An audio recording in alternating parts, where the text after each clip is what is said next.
It's recording. Good afternoon, Coldwell Banker Dynasty Realtors. I'm here for your another Tuesday's Kelvin's Keys to Success.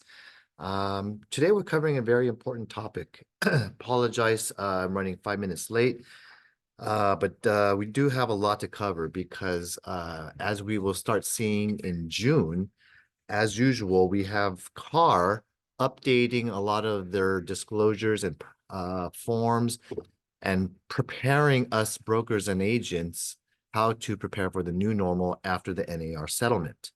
So it's a good time, and I'm thankful that you're here as professionals getting ahead of the curve and really following along with me as we cover, unveil, and reveal how our new forms are going to be changing, how we're going to exercise and utilize these documents. And the one that we're most concerned about is the negotiability of the buyer broker representation agreement, form BRBC.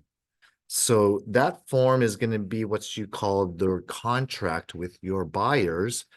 And that is going to be where you're going to be expressing your expected commission, your rate, and what you're trying to earn for doing a service to the buyer.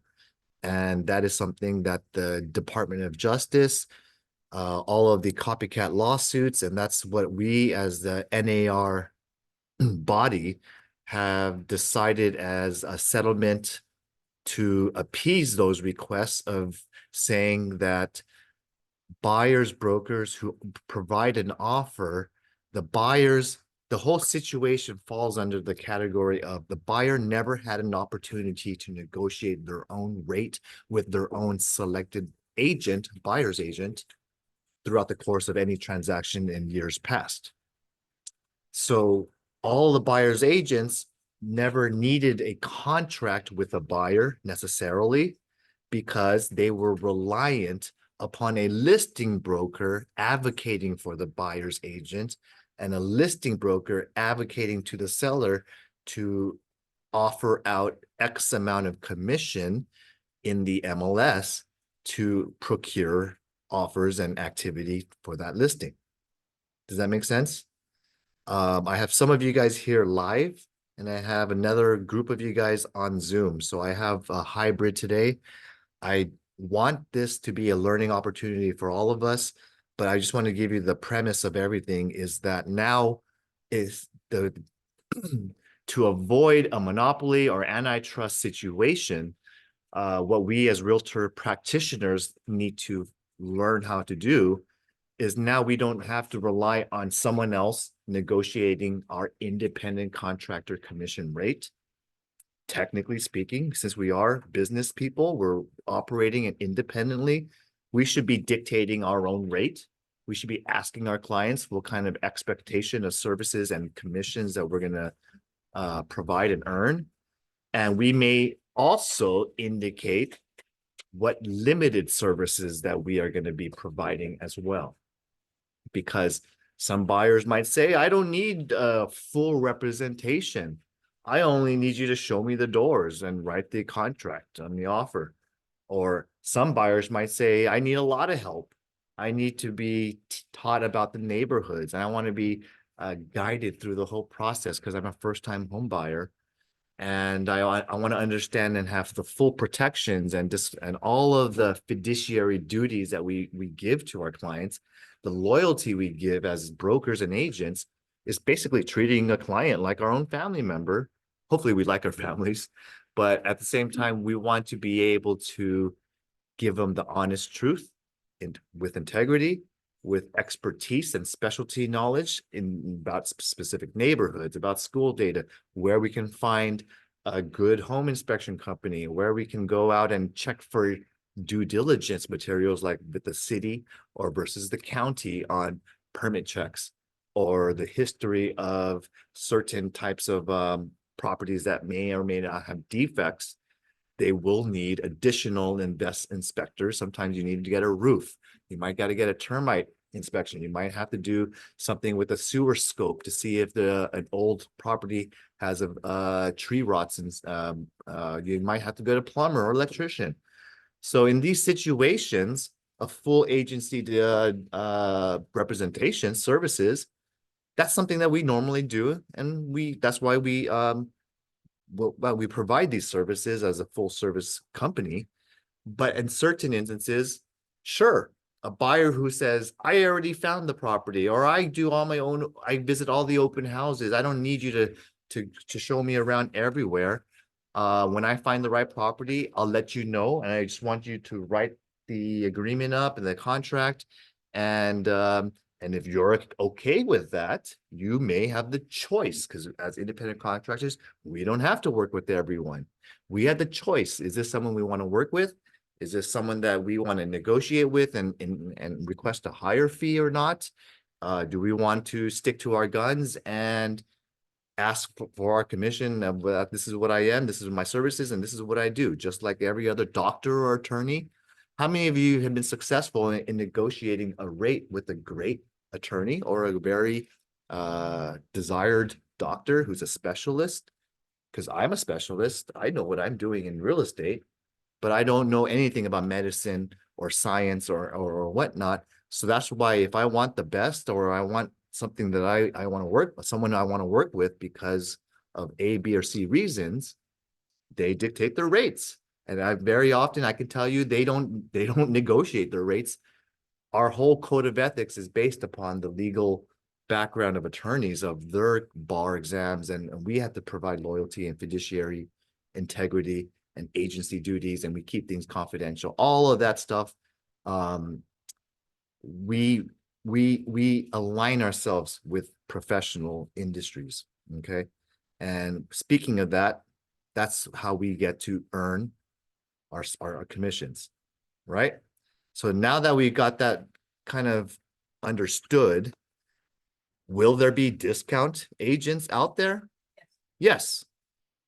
Will there be discount attorneys out there, ambulance chasers, people who work on contingencies? Yes, there are always in every industry some who will discount, but I'm not afraid of discounting agents, because discounted agents tend to work on volume.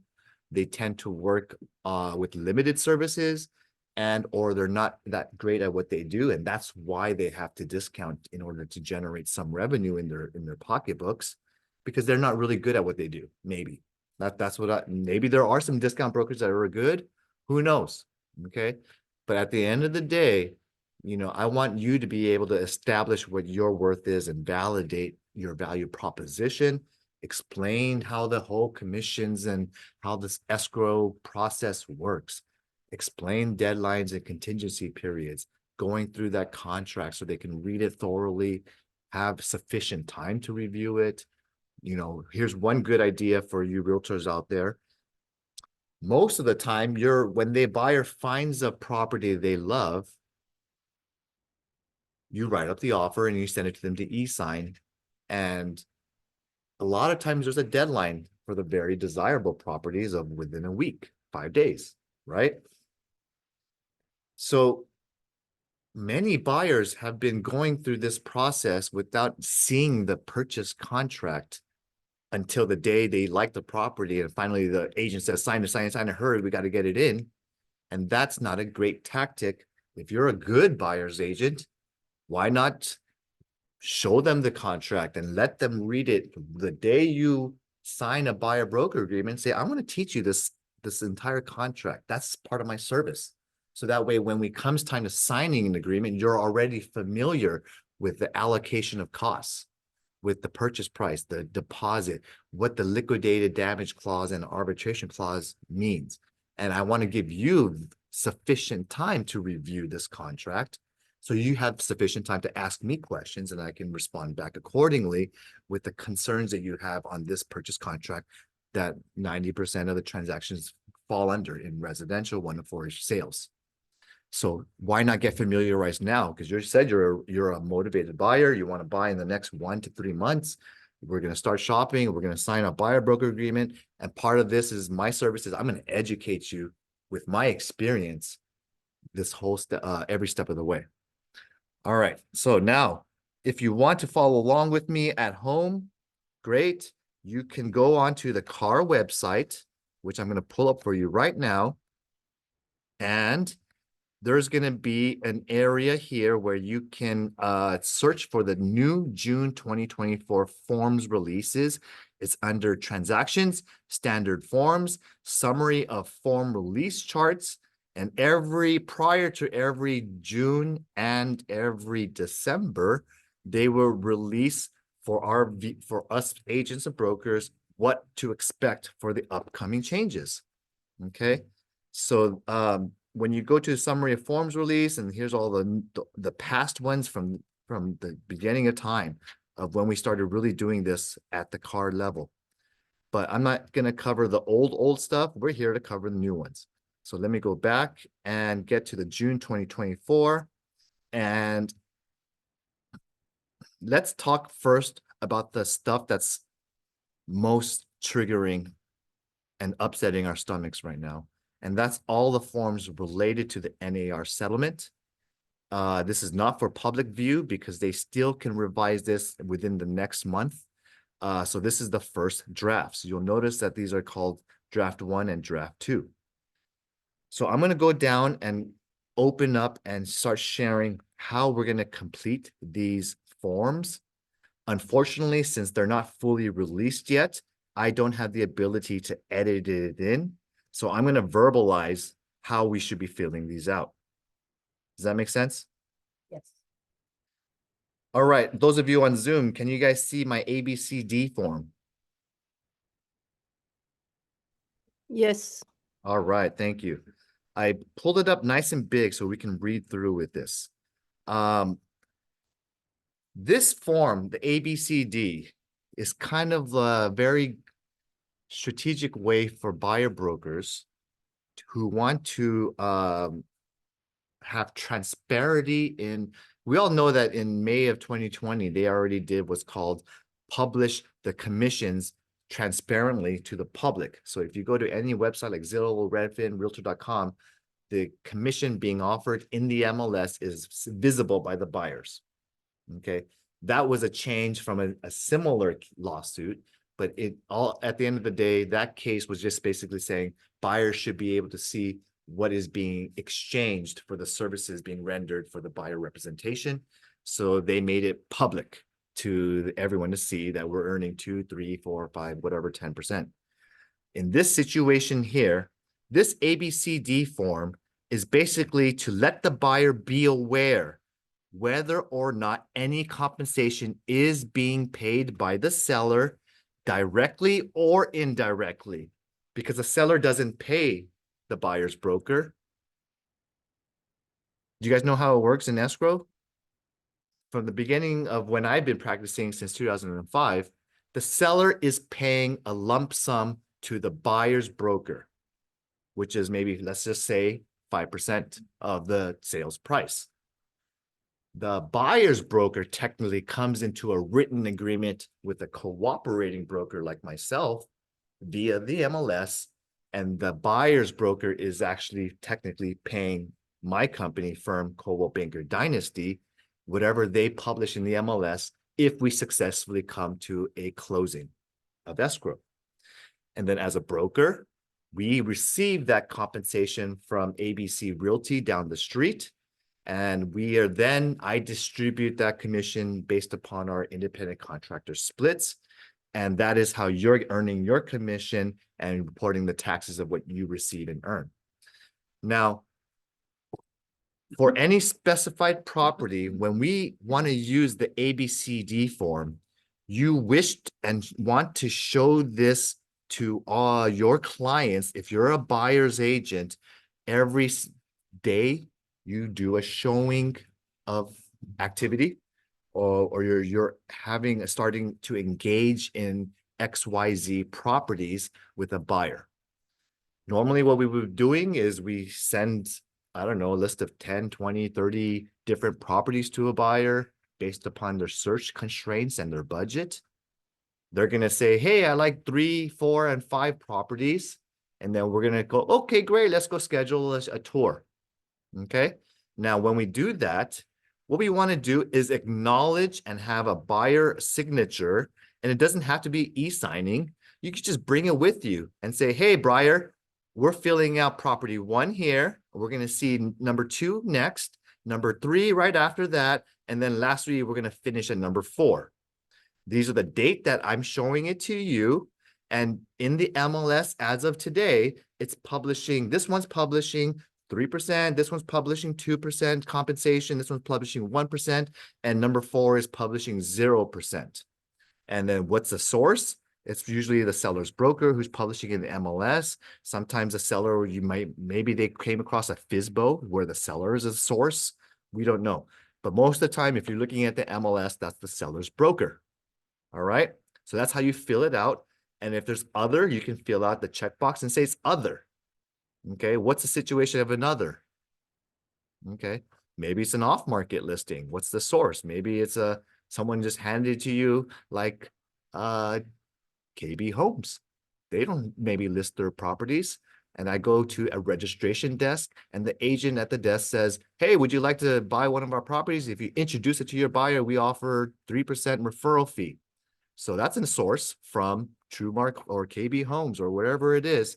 That's where the source that you can publish it. Let your buyers initial and acknowledge that you're showing it on X, Y, and Z day. And that is proof of your procuring cause. Procuring cause is going to be something that you need to establish in the new normal. I'm going to call that for post-August. And why am I saying that? Is because we do not want to give these buyers who we've rendered services to the opportunity to work with the listing broker directly. And by having this acknowledged that you showed it to them, that you introduced the property to them, you have a hopefully what's called a buyer broker, BRBC form signed with your buyer. You are now fully protected from this buyer who may potentially go around you and work with the listing broker. Okay, so that's how we fill out this form. Any questions? Okay, so I'm going to go down and move to the next one. There's quite a bit. And the next form here is an already built subdivision purchase agreement. Okay, so this is something that is going to be used whenever a public report is needed, such as a recent 2024 built PUD, and maybe it's a tract home of 4 to 8 PUDs sold. We would use this contract, not the RPA. Okay, this is a new construction, subject to a public report. It's already built, not customizable like a Lennar home or something like that, where you get to customize the materials and the finish. That's the flooring, paint colors, various materials. This contract is very similar to our residential purchase contract. Okay, it's just basically a document similar, but this is now speaking to something that's already built, new construction, subdivision. Subdivision refers to something that with an HOA, with a master community plan, and or a PUD, doesn't necessarily have to have HOA fees, but it could be a PUD, planned urban development, where there's multiple single families sharing a single property, a tract. So you'll see some new constructions. You're going to see all of this, and you can see it hasn't changed very much. Okay, so the only difference you'll see here is items R through V right here. You can see what type of materials, what type of insulation, what type of thickness and R value is the insulation type. So it just in additional areas that the developer builder should be filling in and completing to let them know whether what type of materials are being built and installed, because you can't inspect installation once it's installed. It's typically within the drywalls. So I like that. Okay, there's different densities of the thickness and material in insulation. Okay, the thicker it is, the more insulation you'll have. Okay, so that's the already built subdivision purchase contract, only used for new construction that needs a public report in order to be occupied. Got it? Got it. Any other questions on this contract or form? Kevin, for today's training, after can you email us the video? Sometimes we need time to digest more. Of Yeah, course, like- Gene, you will see this one in my YouTube channel uploaded. Yeah, And- okay, And you that's can watch good. it at home. And Sure. Fiona, did you have a question? ABSPA? That one was the already built subdivision purchase agreement. Already built subdivision purchase agreement. ABS. All right, jumping into the new form here. It's not a new form. This is revised. I'm sorry. So let me get this larger so you can read it. Assignment of agreement. Now, I don't know about you guys, but when I have a listing, I usually will get 3 to 6, 10 emails or texts from people who are what you call investors who say, I want to buy your property, you can represent me, or you can buy it as is, and they give you maybe a lowball offer. Okay. And sometimes these purchasers are not bona fide valid purchasers. They're investors. And sometimes they're seeking to take a property at a very attractive sales price. And their goal is to assign it and sell that contract to someone else within their period of whatever contingency period that they have. And they use their own source channels and maybe a distribution list of emails that they send out to their off-market property opportunities, and they'll sell this to another investor. It's legal. They're probably being transparent because the ones I've worked with, they have a disclaimer that this is for profit. They have the ability to assign that contract within 5 days of opening escrow, and they're kind of transparent with me that that's their plan. Or they're not going to be transparent up front. They will answer truthfully when you what's called ask. When you do your homework and say, hey, I like your offer. I see you have large funds that you're showing to me. I see you showed me you closed like 100 homes in the last couple of years. That's very cool. What's your ultimate goal? Are you guys buying this for yourself, or are you planning to assign this to someone else? And so once I ask that question, then they know that I'm experienced enough that if they want this deal, they'll probably have to be a little bit more transparent with me. So they'll give me some of their intentions. Okay. But if you don't ask and you just take everything that they just deliver you at face value, and you're too afraid to pick up the phone and find out who you might potentially be working with, you're not doing yourself a favor. You might be shooting yourself in the foot when they end up assigning it, or they might cancel without even doing a home inspection. They might just renegotiate with you and say, yeah, our guy came over here and the ARV for this neighborhood actually tends to be a little bit less. So we're going to try to get it for 50,000, 100,000 price reduction, and we'll close. And then you're like, what the heck? And your client looks at you and says, but you told me they were going to be all cash. You told me it was sold as is, and then your seller, you look bad in front of your seller client when this happens to you. Okay. So to avoid that, pick up the phone up front before you execute an agreement with the investor purchaser like that. And you'll know who they are because their emails are very, very, it's obvious that they're that type. What am I looking for? Okay. What are examples of some of these? I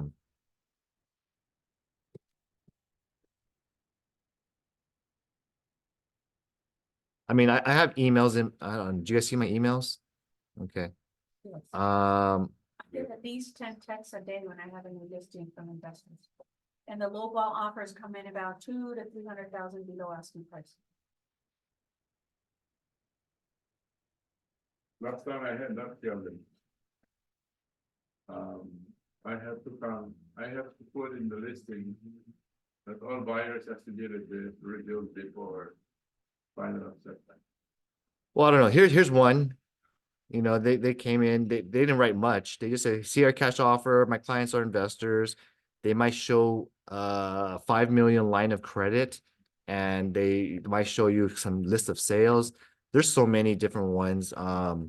They all come in different colors and sizes and types, but you'll know because once you start picking up the phone and talking to them, I Yeah.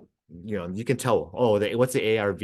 Okay, if they use the word ARV, that already immediately tells me that they're that type. Okay, let me get back into the forms because that's really the goal of what I'm trying to teach you. So anyway, this assignment, I don't even know why I'm showing it to you. This assignment is basically just a little bit more of clarity. I'm trying to make it so it's not popping up so big.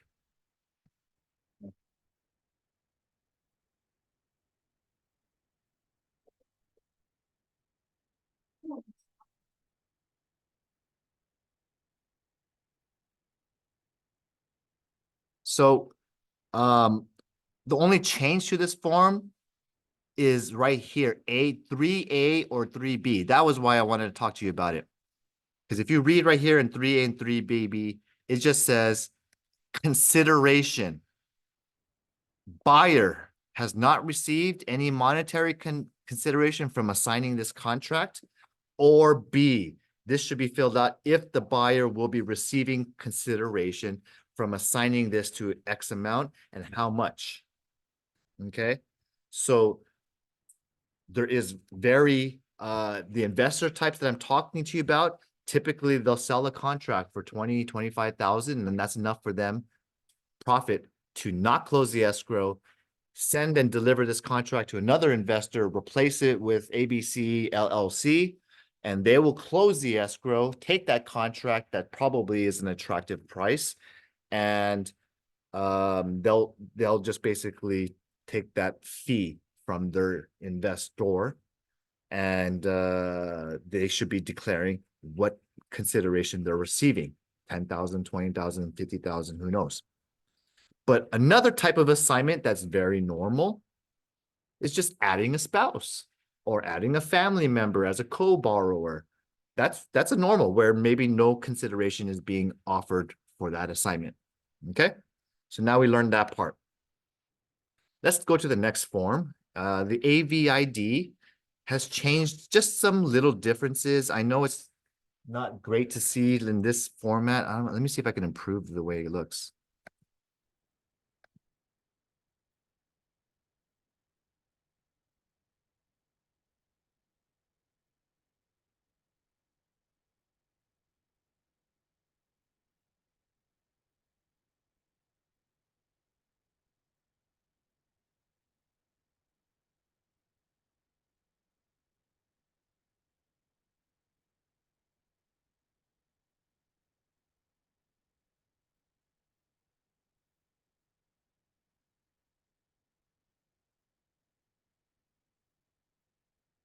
Okay.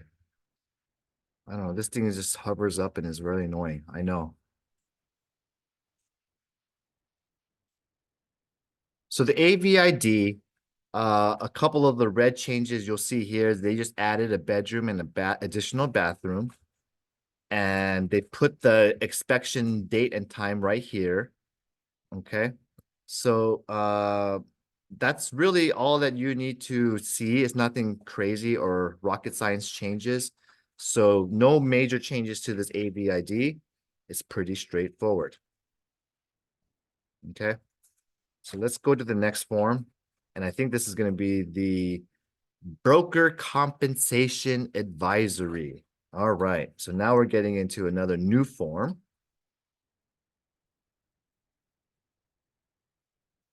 Now, when sellers list their property through a real estate broker, okay, the seller's broker, when escrow closes, the seller may also authorize the seller's broker to share compensation with the buyer's broker, or may agree to directly pay the buyer's broker. It's optional, and it's trying to let people, the parties, know that listings and commissions are all negotiable.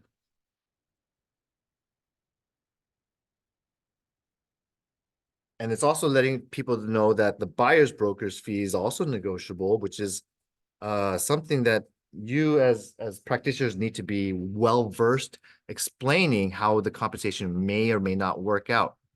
So sellers, hey buyers, I'm sorry, let me see if I can go lower.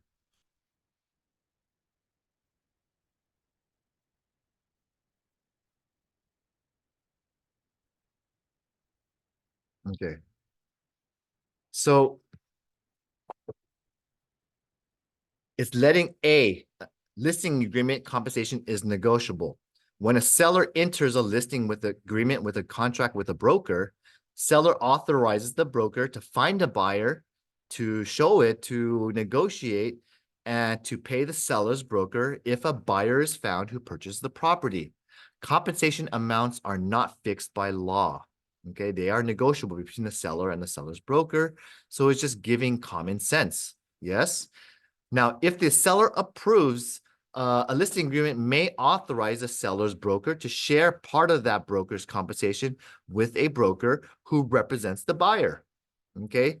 And that buyer's broker, it will be incorporated into the overall compensation that a seller is obligated to pay the seller's broker if this transaction becomes successful. But they're also giving a B form in which seller and seller's brokers are not required by the law to offer compensation to buyer's broker. Okay, so it's advising them to sellers do not necessarily need to pay for that fee. Sellers have the right to advertise no compensation to a buyer's broker. Okay, it's not mandated by law. That's what the whole purpose is meaning. And it technically is true, but at the same time, how do you advertise something without any kind of benefit or whatnot? A lot of times, it makes transactions more difficult when you have to limit the amount of attractiveness that the market attractiveness. So it technically is possible for a seller to say, I want to list my property with you, ABC listing firm. I do not want to pay a buyer's broker. I'm willing to pay you, my listing agent, let's just say 2.5%. Okay. But I will not pay any buyer broker fee. Okay. So in that situation, that listing broker has an opportunity to put it on the MLS. He can write no compensation being offered. Buyers, negotiate your own commission. The listing broker may want to educate the seller by offering a compensation to the buyers. We can add it to your price and hopefully fetch more activity to the property. There is benefits of putting just because you don't have to doesn't mean that there's no benefits to it. So I just don't want you to be missing out, but I at least want to give you the opportunity to educate you the differences, or at least meeting a middle ground. Okay. I have seen many people today writing in the MLS that the seller is willing to offer, let's just say 1.5% towards buyers' recurring and non-recurring closing costs and or commissions. And that makes a very difficult situation, or maybe sometimes there's something they're giving, but not a lot. And so you can always, as a buyer's broker, make up that difference of what you attempt to earn by charging it to your client, because you're still providing your same service, right? So that arrangement will be dictated by what you put in your buyer broker compensation agreement, which is the next form we're going to cover. Now, going a little bit lower, this is an advisory form, okay? An advisory form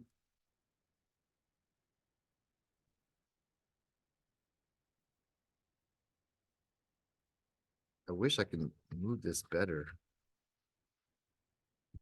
My whole screen is messed up.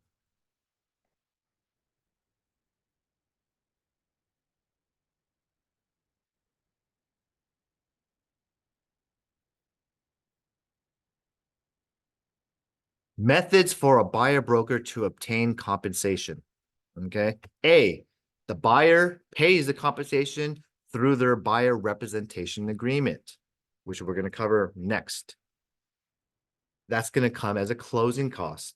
You can add it and give that form to your escrow company. Seller pays their broker, buyer pays their broker. What's wrong with that? Okay. That's possible. The other way is seller pays the compensation and the buyer in the contract negotiates for the seller to pay the buyer's obligation under a buyer representation agreement. And there's a checkbox in your purchase contract that there is an obligation for the buyer to pay, asking the seller to pay that obligation, and they check the right box in the offer. And we ask and request the seller to accept our offer with the condition of our buyer broker agreement that that buyer owes to the buyer broker. Buyer agent may negotiate an agreement directly with the seller. So if there is a situation in which you're a buyer agent and you do not represent the seller, you represent the buyer only, and you happen to drive down the street because I'm a great buyer broker, I look for on-market deals and off-market deals. And I might come across a seller or I know a neighbor who says, I'm willing to sell my property at $1 million, but I don't really trying hard. If you fetch me $1 million from a buyer, I'm sure I'll sell.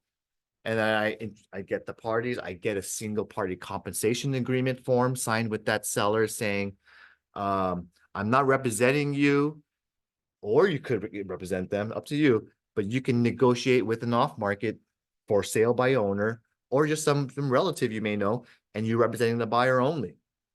You can do business in many different ways. You can represent both parties. You can represent one party in California.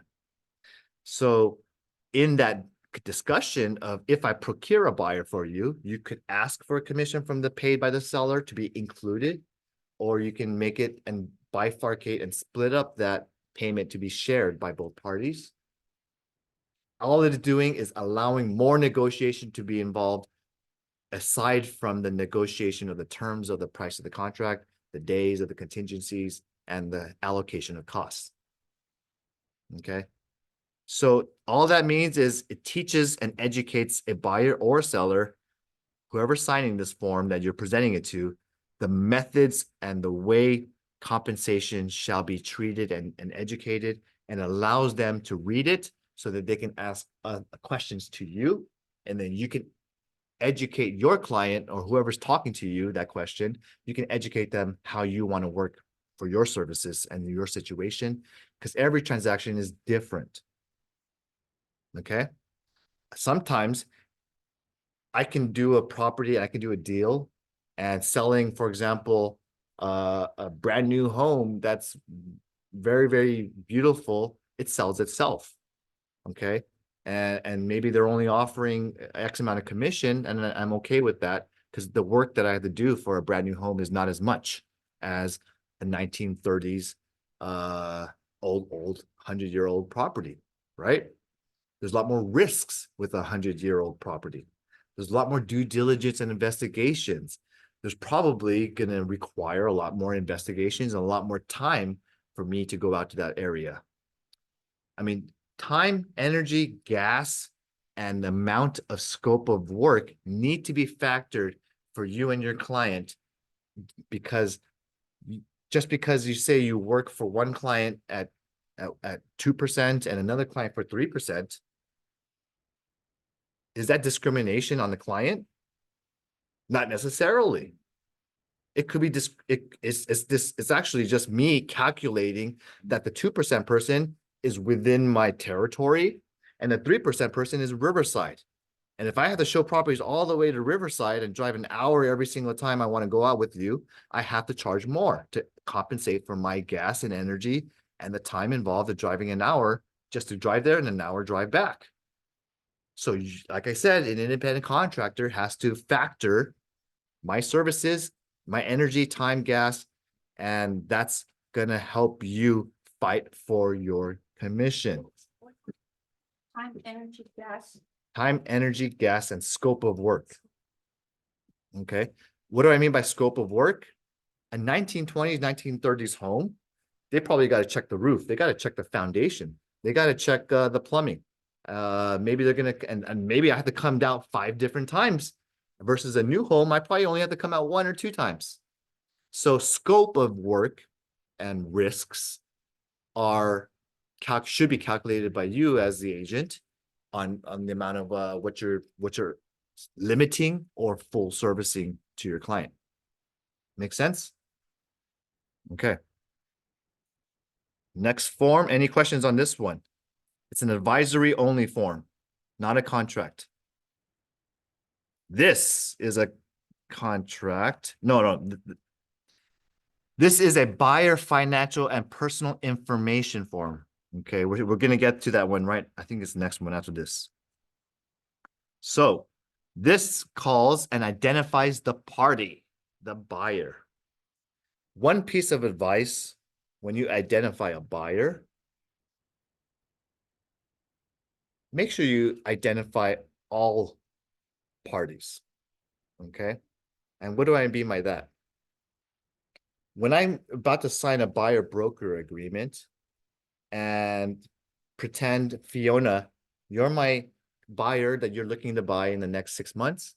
Great, Fiona, I would love to work with you. And I named Fiona as my party of my representation. Okay, great. I show you, you sign an agreement with me. Okay. And then we start working. I get your financial information. I get you pre-approved and this and this and that. And then all of a sudden I show you a home. Okay. You like it. Okay. However, Fiona's family member or a spouse goes to the open house right after me. And then they look at the property.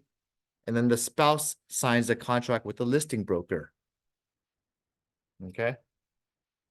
And I don't have a contract with that spouse. Guess what? I'm not protected anymore.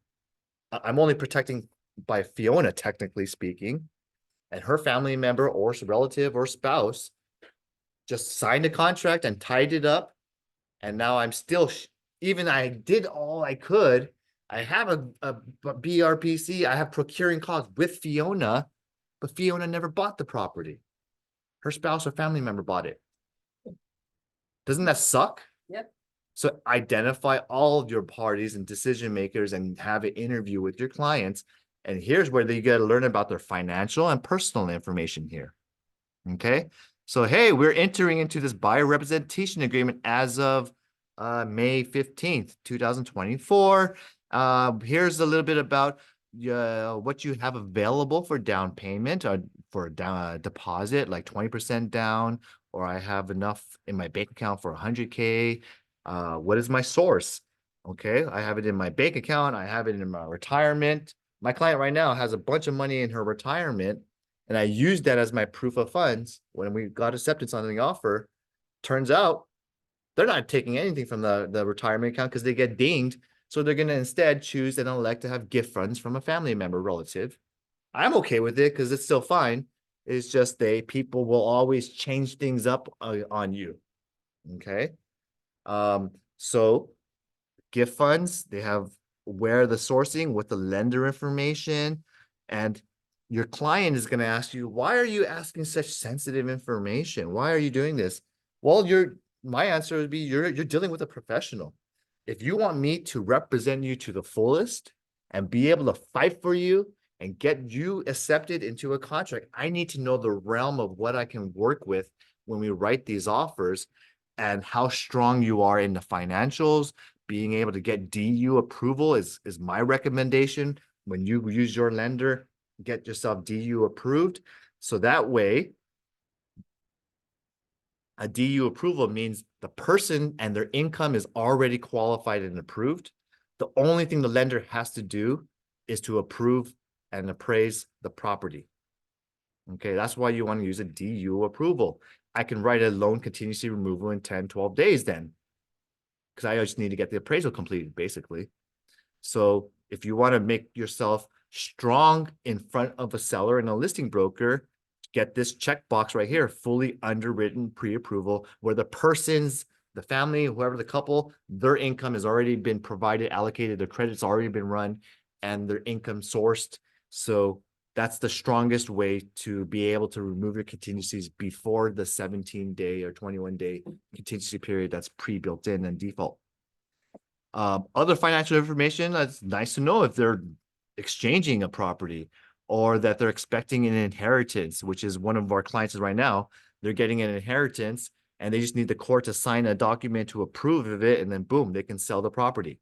So all this stuff is important, especially if they have a contract with the COP with someone else. Maybe they're buying this property subject to the sale of my other property. It happens. So the more complex the transaction, again, scope of duty. If it's a complex transaction, you can charge more because it's going to take more time, more of your resources and energy, waiting for the hope of something closing or a tenant vacating a property on time or not. There's a lot of situations where you may need to charge more than a vacant home. Yes or no? Yes. If you got to facilitate services, you got to meet inspectors, you have to help them meet because they're out of town or out of overseas, and you're actually physically getting bids for a replacement paint and flooring or doing some handyman repairs or contractor repairs, and you're physically the person authorized to go in and out and exchange payments, which I still don't suggest you do. If you happen to take on some additional services, you have to ask higher compensation to make it worthwhile. Okay. Working with code enforcers, or going to city council meetings. Yep. I had to do that on my last closing with Elaine. You know, we had a city council meeting, there was a planning commissioner meeting, and we actually successfully got a zone change for Azusa through the efforts of the buyer, not me. But at the same time, our offer and sale was contingent on that success. But luckily, we were able to deliver to our clients. All right. Any questions on the buyer financial information? Technically speaking, none of this is a contract. This is just for you to have established relationship, understanding what you have to deal with. And yes, it is okay if they do not fill every single line item out. If they wish to keep certain areas sensitive or blank or something like that, as a broker, I'm not going to force you to have I'm not going to say, oh, this is incomplete. Okay. This is for me, I'm not going on our files, I'm not going to force you to have every single area completed. Question. Yes. Are you going to require for the agents to archive these documents if their offer is not accepted? Yeah. Every offer that you sent out, even if you're not accepted, you need to have documentation and proof of services and what you call unaccepted offers in your history, because there is still liability on unaccepted offers. Kelvin, you're crazy. How can I get any liability from something that I did not get acceptance on? I can already tell you, I know personally an agent who got sued on that exact situation. They wrote an offer. Seller gave a highest and best counter offer, asking, let's say, $100,000 more. And then the agent on a text message says, don't go up that high. I just pass on this one. You don't want, we can find something else. Guess what? Set their offer below. That agent got sued by that same buyer who missed out on a great opportunity because their agent advised them not to send back a counteroffer. And I don't know whether he was lazy or I don't know whether he truly, it's not my firm, but he used to belong to my firm. And so I learned this from him. And he told me and shared that story that he actually had to settle with his client because he told his client not to send back a counteroffer. Jimmy. Can you tell us, what if the seller writes rejected on it, is that good enough? If they write rejected? Yeah, it's reviewed and rejected. Yep. Absolutely, that's compliance. Okay, that's fine. Hi, Kelvin. Yeah, Yes. like some property may have like 20 offer. So you have to do all the counter for the rejection, the one we don't accept. You do not need to counter every offer. You do have to present every offer. And what I'm telling you is you should have evidence or history or documentation of every offer that you delivered or presented and received as your duty as an agent. It could just simply be don't delete that email. So keep it in your email for 3 years. And then after 3 years, you can delete all that stuff. Okay, statute of limitations has ended. So does that answer your question, Jean? Yeah, really good. You Thank should you. keep you could retain your records for 3 years. And then and I guess, I know it sucks you might have written 20 offers with the same buyer, or you might have received 50 offers from your listing. Yes, you're supposed to actually keep that history because you never know what could pop up in 3 years from the 50 offers or not. But at the same time, it's a very small chance that you're going to have to ever produce that document by request or demand. It's a thank very you. small chance that someone's going to ask you to produce that document. I'm just telling you, you have a duty to keep it. Sure, thank you. Okay. And then Kelvin, if I may add, we also have the transaction logs. It'd be a good idea to start having transaction logs Mhm. going forward. So Sylvia brought up a great point. Transaction logs, okay? And there is a form that you can use of every single, so you can do it in a variety of ways. I'm not here to teach you how to do the business, but I'll give you 2 different ways. One, you just have a simple 1 piece of paper or 2 pieces of paper that Sylvia will show me right now. She put together just an activity and a conversation log. Okay. So you just types the date, the time, the name of the client, and to me, have 1 sheet per buyer or 1 sheet per seller, and just say, well, render down a note for your records only. This is internal records. What activities you perform for that client. So for a buyer in this situation, a date and time, set up auto emails in the CRMLS for client Susie and John Smith. Sent them based upon the criteria of 3+ bedrooms, San Gabriel Valley, under $1 million. That's my criteria. Boom. Email sent automatically for the past 20 days. First showing date and time, and I'm going to write, showed them 2 properties on this date, property A, and you can just write the MLS numbers, whatever easier for you. Showed them A and B. And then boom, wrote an offer for C and D. And then you continue to write down all of your activities. What does that document do? It helps keep what's called organization skills. That shows that you do a lot. I like to actually be able to pull this out in the future. I go, look, I just did this for client Bob and Susan. We successfully bought. Look how much stuff I've done for them. That is why I need you, new buyer, to sign this buyer broker agreement with me, because I go all out. I do things in detail. I make a log of my history, and I want you to understand there's more involved of every single step I do than simply opening a door and calling and writing an offer. Let me show you an example of what are the services I've done. I met with their pool guy. I got him quotes for this and that.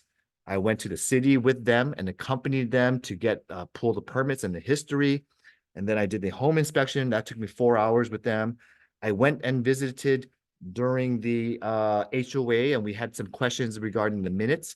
So we wrote an email, and I spent an hour talking with the president. Wait, why was there a litigation pending? Or why is their reserve so low? Or why is there a special assessment for the roof?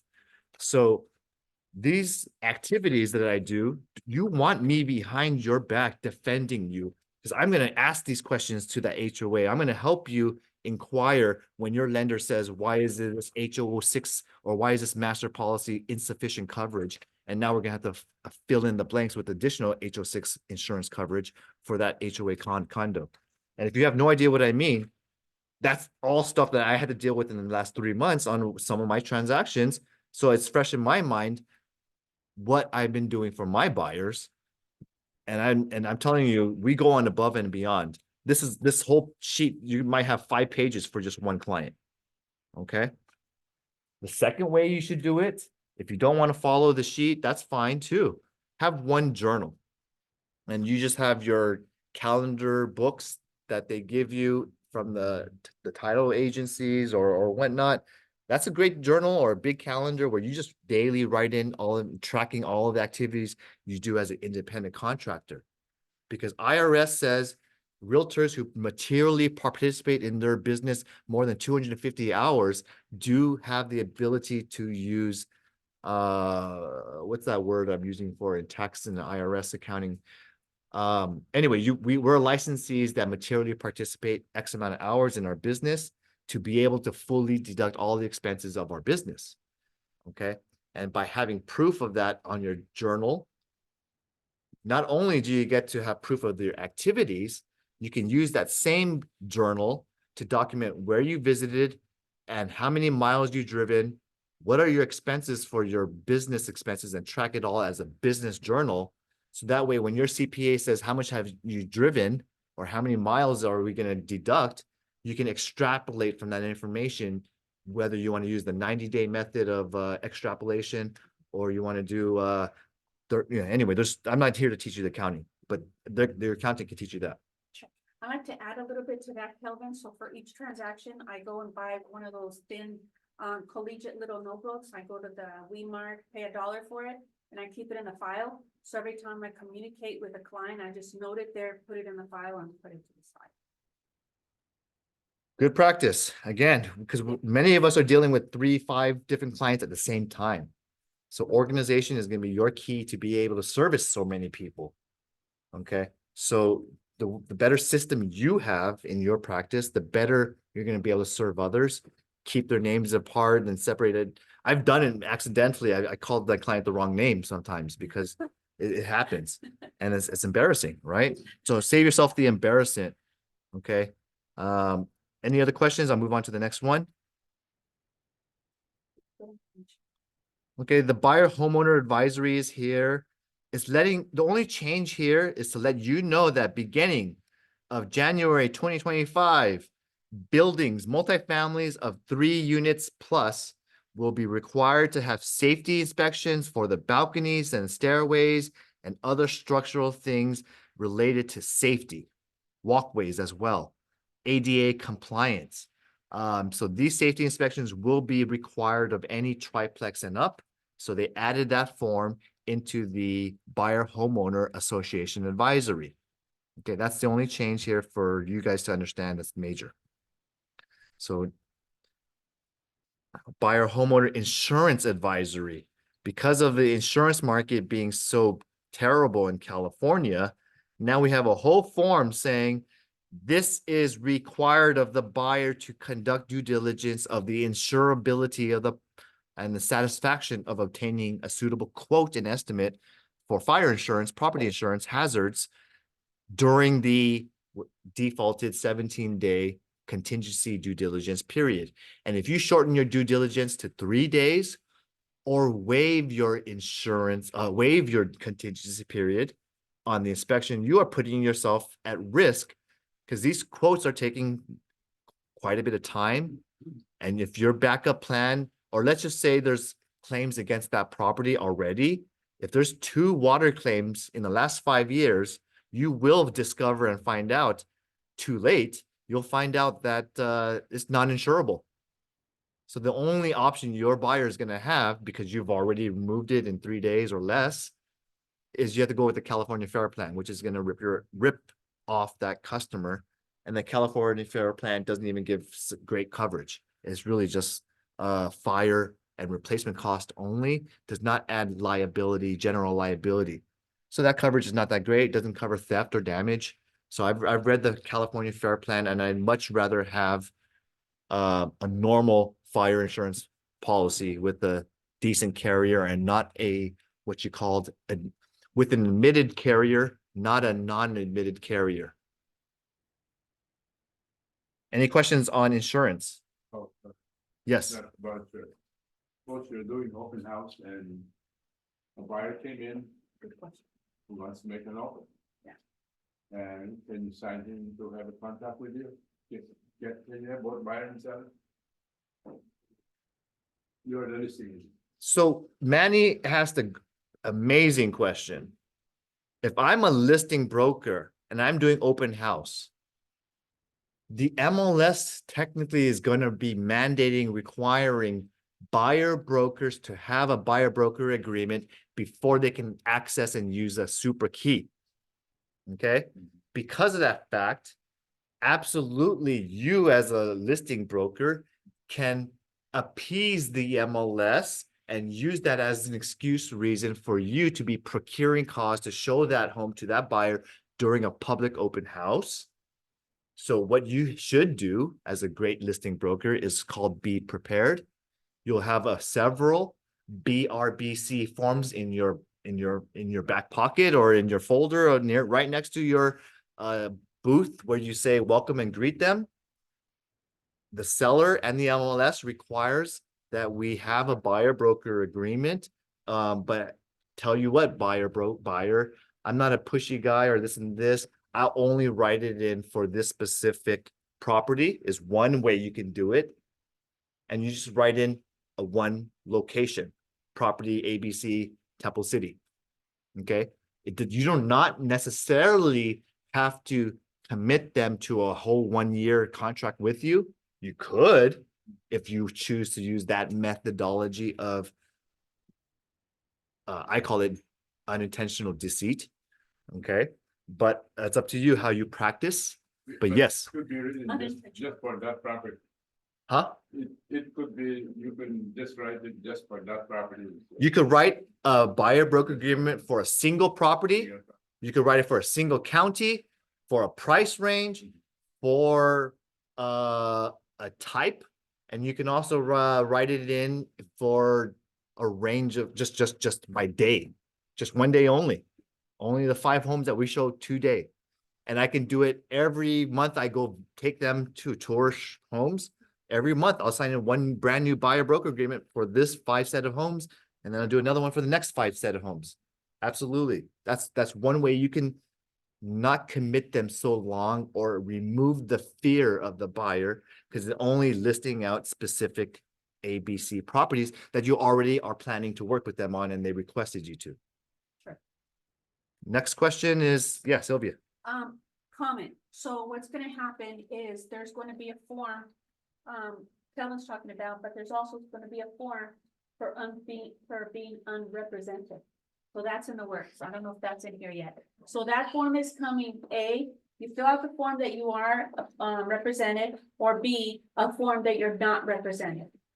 If they choose not to complete either one, it's still a public open house. They can walk in. What carries weight, and Kelvin, you may correct me, is who writes the offer.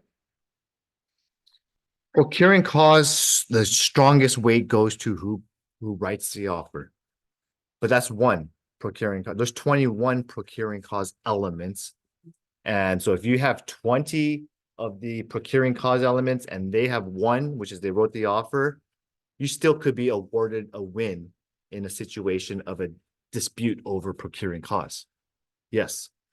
This form is a new form, buyer identification of preferences and priorities, number 1, 2, 3, 4, because priorities and preferences could change from 1 month to another. Okay.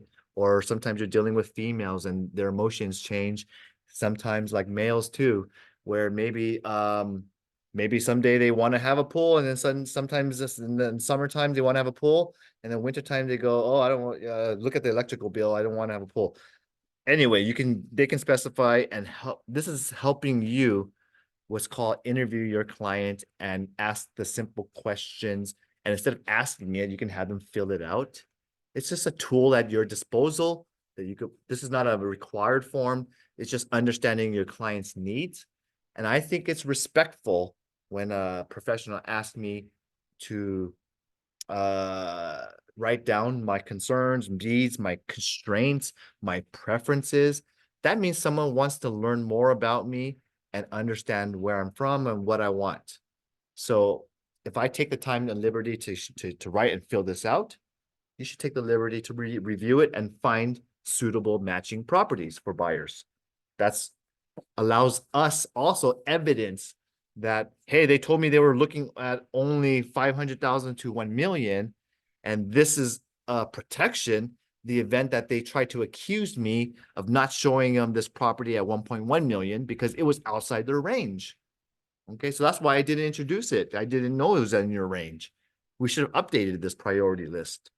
Okay, so not a very strange form. It's just up to you, optional, if you feel that it's going to help you. Is the acronym for that one BIP, BIPP? I don't know. Okay, I think so. Business listing agreement. If you're going to take a business listing, they put in together another form. Not many of you guys do businesses. It's doable by our license. There are a lot of more duties and involvements, and usually businesses aren't worth that much. But if you want to, letting you know it's there. This is a business purchase agreement in relation to that. I'm glad that they put it back. They took it away for some period of time, and now they've revamped it and revised it. So great, we have a business purchase agreement again. This is the huge major form, and look at all the red. Okay, so here's the biggest buyer broker. When I refer to a buyer broker contract or a buyer broker agreement, it is always referring to this form BRBC, and it is non-exclusive and or exclusive, depending how you check it off and initial this type of agreement. Okay, so when we talk and want to talk about representing a buyer in the new normal, mid-August is when they set the date for the modifications of our industry to take effect. So they extended it another month, not July, it's August. I sent out the date. Now, so we have parties. Again, identify all the potential buyers and decision makers. I would ask them to identify their spouse as well, just as good practice, and grants Coldwell Banker Dynasty Broker to be the non-exclusive unless it's exclusive as checked off in paragraph 2A. Now, moving along, it's not that hard to fill out. Okay, I don't want to scare you. I just want to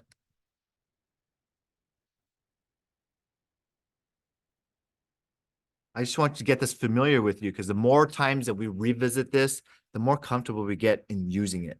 So beginning on A, we will begin, for example, this weekend is our first date, showing some homes that you told me you wanted to see. So as a practitioner in real estate, assuming this is August, or we can even start doing this today if we wanted to as well. So assuming we're going to start establishing my duties with you. This is my commitment to you and my guarantee, and this is your commitment to me as well. It's a two-way agreement. I intend to be representing beginning on, today until, and I'll put maybe 9 months or a year if I want a full commitment with this buyer, or if I know they're a close friend of mine, maybe I'll go 6 months or less.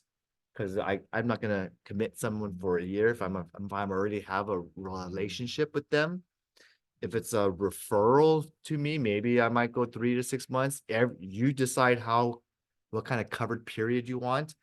But the people who are shoppers, discounters, value-driven buyers, which many of them are here in the San Gabriel Valley, they tend to take up a lot more time than a highly motivated buyer who needs to move and has a job relocation right here, and they need to get going in the next 60 days. So factor the interview with your client, the timing, because a value shopper could wait 2 years or 4 years I've been dealing with one buyer for more than 4 years before I got them into a transaction because I don't even know how I've shown them I probably showed them 100 homes. Years. Okay, so I've shown someone 100 years for one single commission, 100. 100 homes for one damn commission. And I don't think I got compensated enough, but I was happy that I finally got it closed. At least I recovered some of my losses. Okay. Okay. I have a Yep. question. These Better YouTube than nothing. What'd you say, Gene? Better than nothing. Better than nothing. Yes, I recovered some of my losses. I finally put that annoying, whatever, anyway, that value driven buyer, I put them, finally got them into something they were comfortable with. So if you need to get to know your client. This is a document that could be modified over time too. Okay, now I want you to understand there is a box that says this is non-exclusive by default under A2. It's only exclusive if you check this box right here. So if you want an exclusive, which I hope you guys get, then you want to check that box and fill out paragraph 14 later on. What's going to be the identifying factors? That's everything here in B. So we can identify, you don't have to fill everyone out. You can identify a range, a location, counties. You can describe it under B3 and, or like in Manny's situation, it will just be the following properties of an open house. It might just be the following properties under B4, 123 Main Street, Temple City. So what's the issue with the non-exclusive? That means they could go with another agent. Yeah. By Absolutely. default, it's non-exclusive because remember, CAR protects the consumer and the agents. No. And so it takes the trained agent to make it an exclusive to check the right box. It's very simple. Okay. But you might have questions. What does exclusive means? That teach the client. So here's your script. Well, a non-exclusive agent, think about it like You can date anybody. you can date anybody. Yes. Okay. And you can try and error and see who you want. And sure, how about today? Let's do a non-exclusive. And let me show you a little teaser and a taste of what it is like to work with me. I'll show you non-exclusively for day one showings that we're going to look at 4 homes. Guess what I'm going to do during those 4 showings? I'm going to be my best. I'm going to describe the pros and the cons. And I'm going to be giving educational lessons while I have spent 2 hours with this 4 homes. And I'm going to go, when I look at homes, this is one of the part of my services when I look at tour homes with you buyers. Look at this structure. This is a raised foundation, and this is a slab-based foundation. Okay, newer homes tend to have a slab because a raised foundation. There are benefits to a raised. You can access a crawl space. You can have people easily do plumbing and check on the electrical and do wiring and redo all this cool stuff. They tend to be raised in the olden days. But the problem with some raised foundations is they have not been anchored and braced to the foundation and properly bolted with adequate foundation retrofits.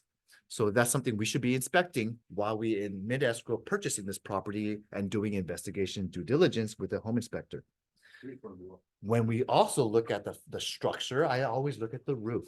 And when I look at the roof, I want to see whether this is a shingle-based roof, which is a very light material, and you can just easily just put a double layer, triple layer, which is not recommended. Double layers the most. And I can already see this one has 4 layers of shingles on here because it's expensive to tear it all off and do a single sheet. This homeowner did not do it right with the right roofer because they put 4 layers of shingle. Versus that home over there that we looked at, I like that one. That one has a very cool modern Spanish tile. Tile tends to have a 30 to 40 year lifespan, very durable, but more importantly is very heavy material. In order for them to put up this material on that 2-story roof, this structure needs to have been well supported with a strong foundation to support that weight material roof. So that should hopefully give you some indications of, well, if you're going to spend money on a strong foundation, it's probably a good, well-built home. What I also look for is the window case sidings, and I look at a little bit of earthquake retrofit cracking. I could see some sort of areas around the window seals, whether there's water intrusion because it's not properly sealed off with rubbers. But if you don't have this ability to describe a structure, you probably have not read enough home inspection reports, because you're using the same language that I'm using. Okay, I can already spot termite damage with my own visible eye. Okay, and I can just poke, and I go look, poke Even right though here. we're not experts. I'm not an expert, but look, Right. wood should not be able to poke right through like this. Okay, there's damage or moisture Yeah. issues going on in this section of the eaves or awnings. So during that 4-day period, 4 showing period, I had 2 hours to show off. Hopefully they'll feel committed enough. I need to work with Kelvin because he was so great. He showed off, told me the good, not just pointed out, this is the kitchen. This is the living room. Ooh, that's a fire. How many? square Realtors, feet? I have seen so many realtors go through. Oh, that's a nice bathroom, and Yeah. that's a nice master. This is your master. Yeah. Duh. Show off the value you could potentially be giving to that client with some additional insight. Yeah. Okay. So I go, look, I feel I do this on the flooring, and I go walk right here. Yeah. Okay. There's softness right here. Or put a marble. Okay, you can throw a marble. Okay, old homes, this creaking is because this floorboard, just joist right here, is probably not supported well, or it has some issues. Okay, and or there's some settling going on the floor in the foundation. Okay, be cautious on this one. It's fixable. Don't worry. I'm not trying to scare you off. I'm just letting you know what I observe. And a true agent that hopefully you will select me as your agent. You will appreciate me giving you the good and the bad of every property we see. Is it okay that we establish this relationship? And I want to be what's called brutally honest with you? Yes or no? Do you want that from your realtor? Because I'm going to be that realtor for you if you sign this exclusive realtor agreement with me. Because I told you I'm going to give you 1 day for free. But I'm gonna for me to continue forward, I would love to have an exclusive relationship with you. Makes sense. Not for free if they write an offer. So that's how you're gonna, one tactic script you can go out and use when you're ahead of the game, because you can now, right now, you have 3 months to formulate the script that I'm kind of giving you what's called the basics of. Make it your own script now. All right. Any other questions? Let's move on. Can you do one more, scenario? Yeah. Suppose a buyer wants to write an offer for a listing that's expired. We used to say it before, and then it's already expired, it's off the market. Yep. Then your buyer who has a contract with you, Yeah. wants to write an offer there. So it's something that really happened to me. And I just talked to the seller and I asked for 1 day listing. And because we had a good offer, and because the 1 day listing, it protects you for 180 days, right? Yeah. If you filled in that part. Yeah, you have to fill that part, I could tell you, 180 days. They gotta send it to my buyer. So it's like 1 day only, expire the next day, right? Yep. So, but you're not protected. Okay, just. That's a good tactic. Just for the benefit of the others who might not. That's when you were a listing that you had go expire, and you wanted to avoid a buyer pursuing your seller after your expiration ended. Oh, yeah, Right? that's one of the days there that you put, but in this, situation, I think it's more relevant now because you have a buyer under contract with you. And he wants to buy a house that's not listed or maybe expired listing. Good strategy. I have a lot of cover. I'm gonna move on to, after you go to the B, C, properties excluded from representation in B6, if the buyer already has exclusivity given to another 3 properties that they've already seen with another agent, they can specify those properties under B6 here, exclusion. So yeah, maybe they shown a month ago, they looked at some other homes with someone else. Again, this is a two-way agreement. The buyer has the ability to specify whom else or what other properties they've already given that exclusivity towards. And or form BIPP, buyer preferences and priorities, that we already covered that. That's their preferences that can always change. So it shows that you've exercised that interview with that buyer. So I like to add to that, Kelvin, if I may, and Manny, because some buyers are not being honest. And because their offer was not accepted with the other agent, they want to try it with a new agent. And they're not telling you they already had an offer, and that's happened to me. Yeah.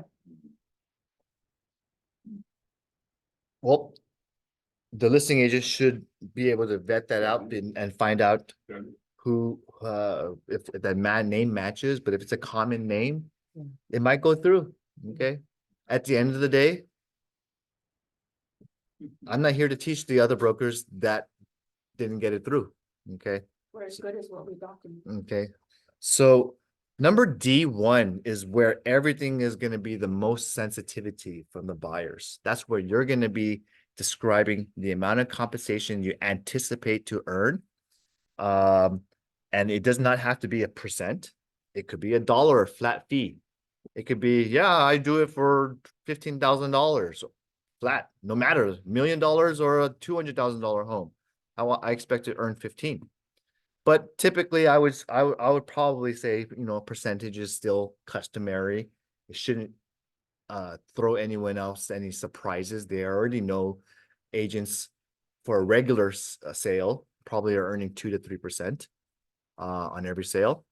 So you can go ahead and describe the amount of compensation. This is a mandatory field because you cannot leave this part blank. Okay. D1. D2 says, and you can't modify this, if the seller pays anything to the buyer's broker, that is going to be credited against the buyer's obligation of what's written in D1 above.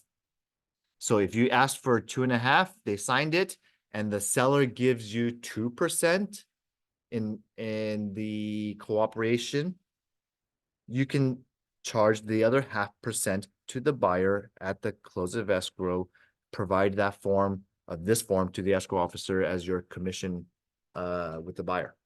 Okay. So this is the form you would use, and you cannot double charge and double collect. Okay. So you can't get 2.5 plus get the 2 from the seller. Continued right to payment for broker involved properties. This is how many calendar days of this protection period until it expires. So even if you did a 1 single day showing at the open house and I'm the listing broker and I committed them for just this single transaction for 10 days, I can still specify this continued involvement for that specific property up to 90 calendar days after of the expiration, because you need to have expiration of this agreement. Okay. So even if you showed for that 1 day only and you had that 1 day protection, this is where you can add 180 days or calendar days after this expiration to make sure you get that covered representation. What letter column is that again? D3. If this is a non-exclusive form, this is basically cancelable with basically any party can say, okay, we're done. I'm not buying that property. Therefore, our relationship is terminated. So Okay. what's really the purpose of that? Not having a non-exclusive one? It's up in the wind. The purpose of, there's many purposes to have a non-exclusive form. Number one is to digest it slowly. So like I just described, maybe my client has a fear of committing to me and not knowing what I'm like. Okay. So I can give a non-exclusive for one day and try and see and sample what I'm like and the services and see if I feel comfortable, and then I'll sign it. So it's kind of like a baby step. Yeah. There's many other purposes, like I said, open house. And if I'm a broker and I want to appease my MLS and car, and I want to appease my seller, then I would have to have maybe a non-exclusive for that one buyer who just walked in, and I have a stranger and I don't know them, but I'm gonna be practicing properly. So I don't want to commit. I may not even want, it's a two-way street. I might not even want to have exclusivity with this person who's unreasonable. So yeah, it's a trial, it's a test phase, potentially both a two-way street. Because I don't want to work with every client. There are some people I have found out. I might block their calls now and ignore them because they're just calling me on weekends and middle of the night or disturbing my privacy. Or maybe they're trying to sell me something else. I don't know. Okay. They're trying to put a string attached, like if I buy with you, but I want you to do this for me. You know, I don't work with these type of tick for tack. Anyway, so yes, there is a purpose. I understand that. I just, Now, if you had an exclusive relationship, cancellation can be terminated, but it's effective 30 days after receipt of notice of a cancellation of one party to the other. 30 days. Now, other terms here, and that's non-negotiable, guys. So G, other terms can be anything else. So you can describe and write language in here or attach an addendum if you, or not addendum, a Word document of any other stuff that's going on, like maybe you're cutting a deal or there's a referral fee involved, or maybe there's services being rendered for different situations. They are automatically checking this form, broker compensation advisory. You cannot sign this BRBC without giving also the advisory form. And the advisory form tells them everything is negotiable. This BRBC form is the contract. Okay. So again, they write and explain what is non-exclusive up here and what is broker involvement. These are definitions and describing the timing of the compensation. And I want you to read it because, you know, our card directors took a lot of time with the attorneys to prepare this to help us in our practice. And it also accounts for payments to broker if broker also represents the seller. So buyer still only obligated to pay the amount as described in paragraph 2D1, less any amount offered by broker to buyer's agents. So if there's any advertisement out, I have to factor that in. Disclosure of anticipated payments, we can use that form that I showed you, ABCD form, to describe that, look, we looked at 6 homes today and all 6 are giving a different compensation amount. That is why my expectation is to have this set amount, and whatever it is that I can or cannot successfully negotiate with the seller would be your duty or your compensation to me to make me whole. Right? Right. So what's an example of that? Medical and insurance, right?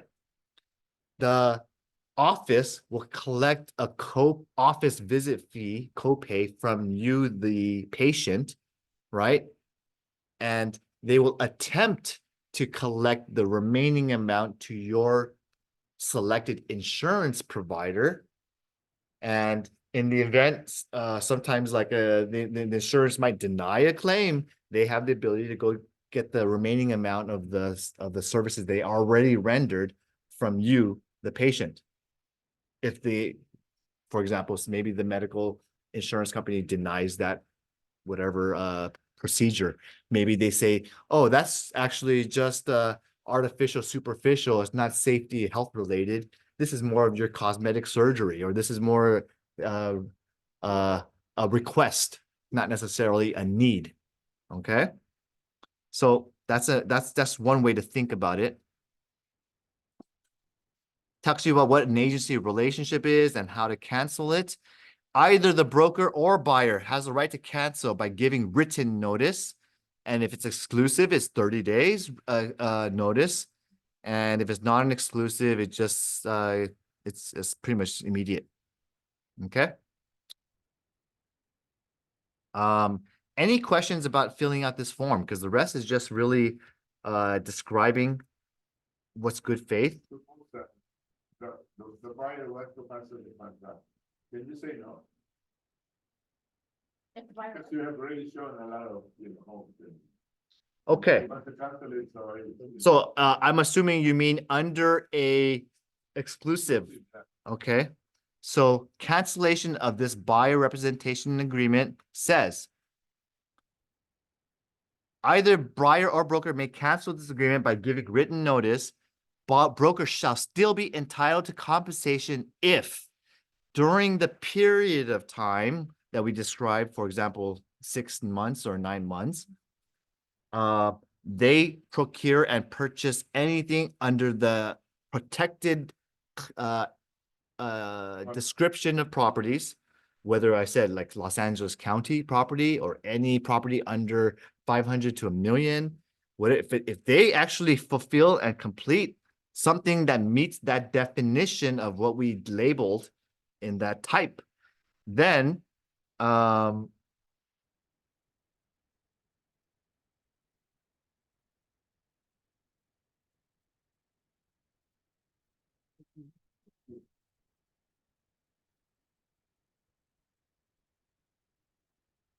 they are obligated to still pay compensation if there was broker involvement. Okay. So broker involvement is the first form I gave you, the ABCD form was, hey, I shows to you that I was involved. I showed it to you on this date. We initialed it. Involvement. I have an email I emailed to you and then you responded. You wanted to see it. That's called procuring cause. I said I introduced it to you. That's involvement. So therefore, you're entitled, even if they close it with someone else, and this contract would require, as long as we were involved and they what's called, they canceled our agreement, we have a 30-day protection automatically built in, and we find out that they ended up closing with someone else, we would just have to do an attorney-driven complaint against that buyer who acted out of bad faith to this agreement. Okay, so cancellation other than that, it says here, in order to make this effective of involved properties, buyer broker has 5 days under the written list of broker involved properties shall be delivered to buyer within 5 days receipt of the buyer's termination, cancellation of this agreement. Before, during, and after the 5-day period, buyer is advised to notify any other broker that they have, well, that's for the buyer to read too. Oh, yeah.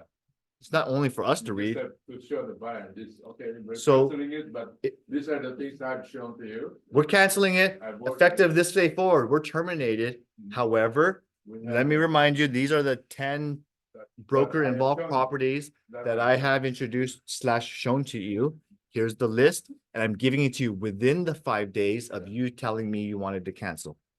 Okay, so establish that. That's the simple email. You have your written evidence. You take that to the court because let's say they closed, you should win, prevail. Okay? Yes. So much. Okay. Does this apply to residential leases? Does this apply to residential leases? I don't think it does because, well, number one, the form is called buyer. And therefore, I don't know how they're gonna treat leases. Okay, it doesn't say tenant's initials, it says buyer's initials. So I don't think it's applicable. Well, where's that? But the changes to the settlement in advertising a commission to a tenant representation also still will be removed. The tenant reps also will be impacted negatively because of these changes, yes, but this contract is not gonna be for that situation. Okay, moving lower. It just talks about what is good faith. It talks about reasonable care that we're gonna be providing support on. It still gives a lot of these languages regarding material issues, like my son has asthma. I cannot have any property that has asbestos or any sensitive drywall or certain materials, or what, I can't have pets in there or whatever. So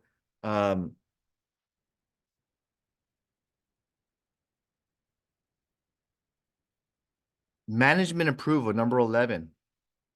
If an associate licensee in the broker's office enters into an agreement, the broker and manager has the right to cancel this agreement in writing within 5 days after execution. This is where I'm going to exercise my rights. As a broker and all agents under my license, I have to get a copy of this within it's customary 20, I think it's in the contract is 48 hours, so I'll use the same. 48 hours of you executing this agreement, you're supposed to give it to the broker.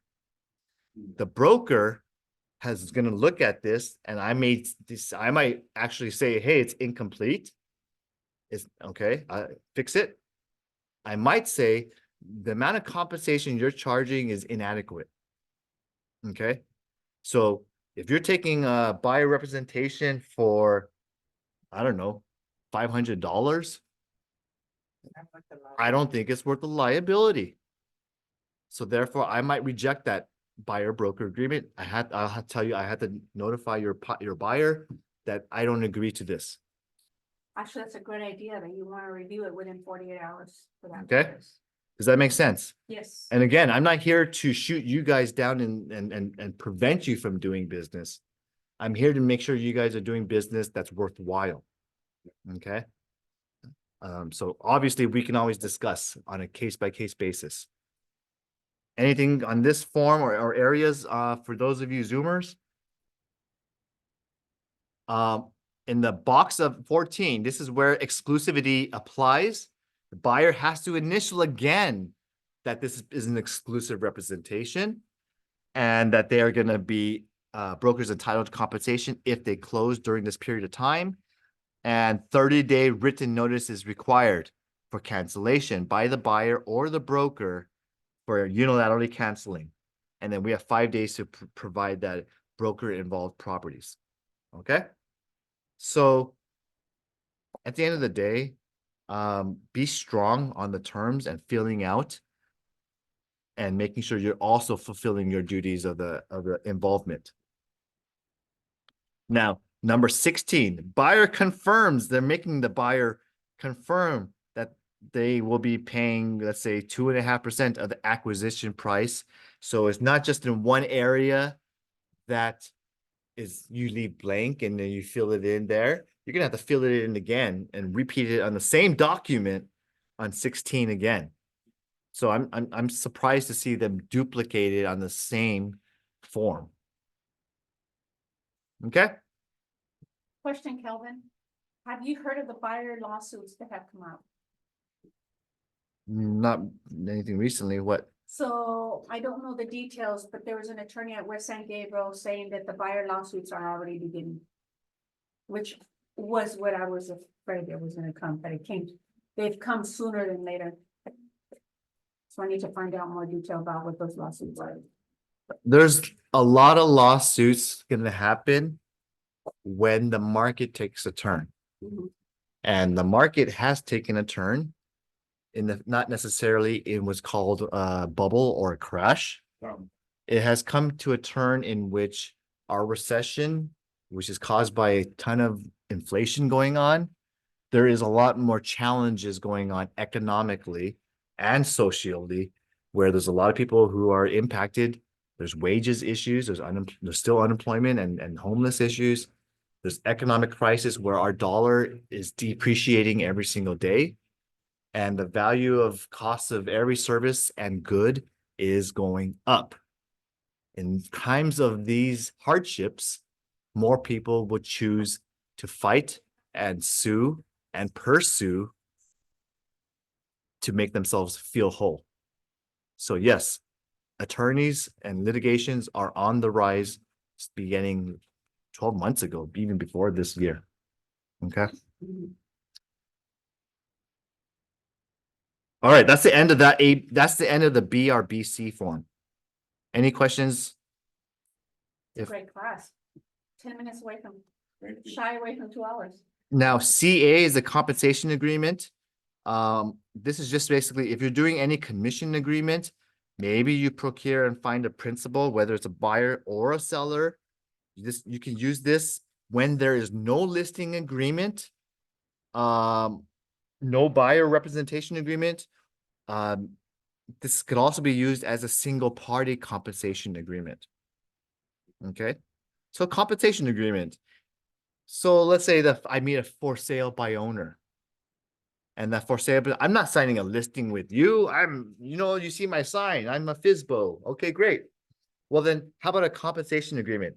If I get someone, principal to help you buy a property at your price and terms, will you be able to sign something with me that you would give me this commission? And maybe that's a way you can get them to sign. And it's not an exclusive. It's just only if I can successfully give you and serve you for that need. Another way you would use this form is a compensation agreement is if the parties already identified themselves. And the seller says, I already don't need to put it on the MLS. I don't need to broadcast it to the world. I want to sell this to my brother-in-law. Great. They identified each other. My services are kind of limited now. I don't need to do as much work or photography. I can make a compensation agreement to make sure I'm protected and not take a listing contract. All right. Next form, cooperating broker, CBC form. This is not going away. This is our ability to still request from the seller in the new normal. There's no MLS commission being offered. There won't say 2-3%. So therefore, when I write my offer to the seller and I'm representing a buyer, I'm asking, and the seller's broker agrees to pay buyer's broker in the amount of number 3. I can put, like, for example, 2.5% of the selling price. And that's my accompanying document to request with the offer. And this also could be applied for tenant situations. So that's why they have paragraph 4, disregard if you're not representing tenants. And this is instructions to the escrow holder in 6. The seller's broker and the buyer's broker instruct both parties and the brokers. Because remember, brokers are not parties. We instruct escrow holders to disperse the buyer's broker the amount specified in paragraph 3 or 4 or 5. And the seller's broker proceeds in escrow upon closing. They can take it out of there. This compensation instruction is amended and can be revoked only with the written consent of both brokers. Okay? And if there's any disputes, any mediation or arbitration needed, this binds the broker and the seller's broker and the buyer's broker. We don't even have a choice to opt in or opt out of mediation arbitration. We are now, by signing this form, forced to mediate, arbitrate our disputes regarding commissions or anything else. Got it? Got it. So that is your CBC form. The CBC form, when you write it with your offer and it's conditionally subjected, we are on the reliance that the seller's broker communicates the full attachments of your offer conditionally being accepted with my CBC form requesting 2.5%. If that seller's broker fails to mention this part, and all of a sudden it pops up during the escrow, middle escrow, we're gonna have to mediate, or the seller's gonna be unhappy. But I'm gonna tell you, hey, that's your broker. They didn't present that document to you. This broker signed this agreement with me as a cooperating broker. We authorize the escrow to deduct that amount. All right. Any questions on that? No. All right, now this is the cancellation of contract. If you cancel an agreement, that's okay, it happens. I don't see too much changes here, but on page 2, notice how number 1 has changed on regarding the full release of the cancellation deposit. So number 1 just says the seller authorized release of the buyer's deposit from escrow minus any escrow fees, and if checked, seller agrees to pay for buyer out-of-pocket expenses for home inspection reports or appraisal fees, and buyer must deliver those receipts to the escrow holder. There are many times this has been applicable. Seller has a change of mind, they have a cloudy title, they have a better offer, and they're trying to get this buyer to cancel. So if that's a situation, not a lot, it's very often the seller will compensate them for the appraisal and lost monies incurred. Okay, that's the only change there. Any questions? If not, we have another form, and this is the commercial, I believe it's commercial, hold on. Condominium conversion subdivision purchase agreement. If you don't know what a condo conversion is, I'm letting you know that many older properties pre-1950s have apartment buildings, or it's called a cooperative. And at some point in time, the owner of that, single owner of that apartment co-op did a condo conversion, legalized with the city to split up ownership of that 1/50th ownership percentage units. Let's say there's 50 units. Use this contract in your situations like that. Condo conversions. You'll see many of them in Pasadena.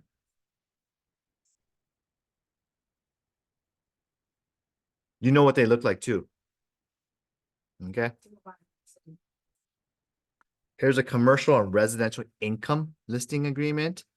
Everything here is changed in red. Okay. So this is a lot, but just letting you know, it's just adding in the compensation stuff all at the beginning. So it's easier to read for those of you, for those commercial owners who want to see all the terms up front.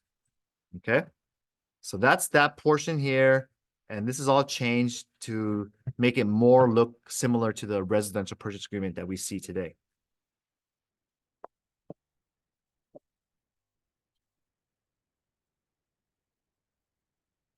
Now, the next form here is cancellation of buyer representation. This is either a way where it's buyer or the broker or both mutually give termination to the contract. And this is the form you could use for the buyer broker representation cancellation. Okay? Cancellation of buyer representation, COBR.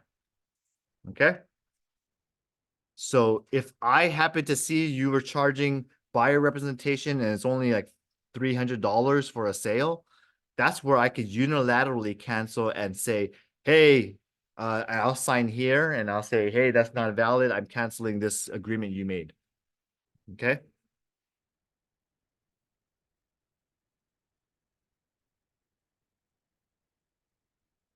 All right. The following page talks about expenses that potentially could be incurred for out-of-pocket expenses. Let's just say the buyer broker, the buyer wants to terminate, but we incurred many expenses as a buyer broker. Maybe it's not just more than just gas. Maybe I had to spend money because this buyer told me to mail out 200 postcards to 500 homes and to take some expenses to procure one of those homes in the list that the buyer told me to do. Then I want to get reimbursed for those expenses that are out of pocket. Okay.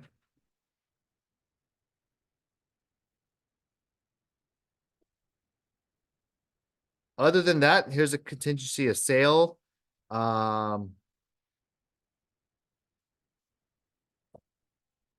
It writes down the close of escrow anticipated date in here now. That's the only change. Nothing major. Commercial purchase agreement was changed. So that's what I'm not going to cover the commercial purchase contract today. Contingency removal for buyers. So now they added the insurance portion inside a contingency removal because I had to use it myself this period of time. I was not sure if the master insurance policy of a condominium I'm purchasing with my client, the master was sufficient for the lender of Wells Fargo. So I kept and removed all contingencies subject to the master insurance policy of the HOA being accepted by my lender. So I can make sure I protect my client because that was the only lingering issue that I did not have control over. There's a demand to close escrow form. We're not going to talk about the demand today. When do I use designated electronic delivery? So this is when a client authorizes us to send them stuff electronically, e-signing stuff. These are where the clients get to specify where to email, where to contact, and the phone number to text. Okay. We're almost wrapping it up. If you have a BRPC and you want to give a disclosure regarding any modifications or this and that, this may be used to modify any of the representation agreements that you've already signed with the client. And basically it just says that this is to be used prior to the MLS composite, the changes being affected in the NAR settlement. Okay. So right now it's all still transparent with a commission being offered. And then at a certain point in time, we're going to have to disclose to them that now that none of the commissions are being displayed, I would like to modify this agreement with you, buyer, and you can use this as additional language to supplement your BRBC. It just takes you to read it. And after reading it, guys, you'll understand it's not too crazy. But again, it is going to be a lot of forms for us more to understand and read which additional tools now we have on our tool belt. Okay. This is a new form to be used with the listing agreement. Similar to the past, we are now in a limbo period of time where things might have to modify the listing once it becomes August.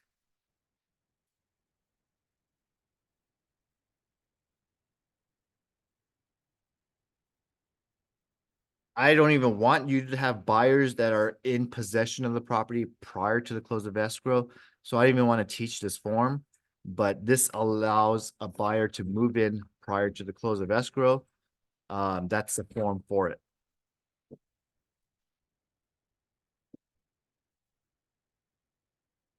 This is similar on the limited property representation and broker compensation agreement. So the broker right to represent a visitor. This is a non-exclusive right to represent the visitor.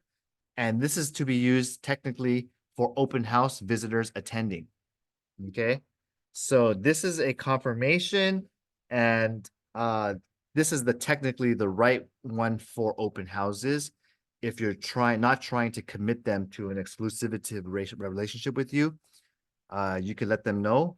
Everything is a visitor has been advised that how much is a broker being compensated. It's negotiable, and you can sign this form. Okay, visitor signature here.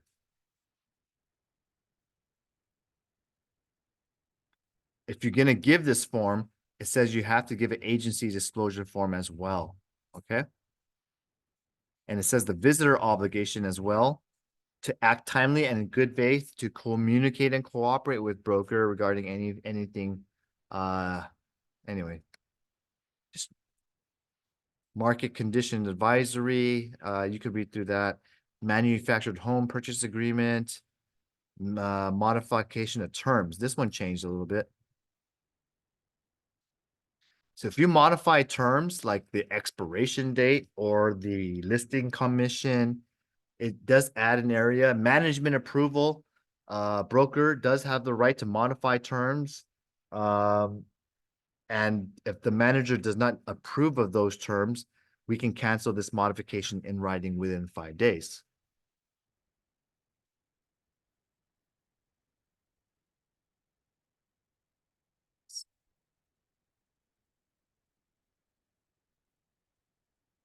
Notice to buyer to perform, they added insurance as a part of their investigations. New non-contingent offer advisory. If you are writing an offer that is non-contingent, even if you're writing maybe waiving one condition like an appraisal contingency, you should still give this form out, advising the client of the risks of a non-contingent offer. Okay, it's a simple one-page form that it's risky activity. It is your decision alone and cannot be made by your broker or agent. When you write a non-contingent offer, your deposit may be at risk and the broker cannot necessarily retrieve it back. All right. Use this anytime you remove one or more contingencies.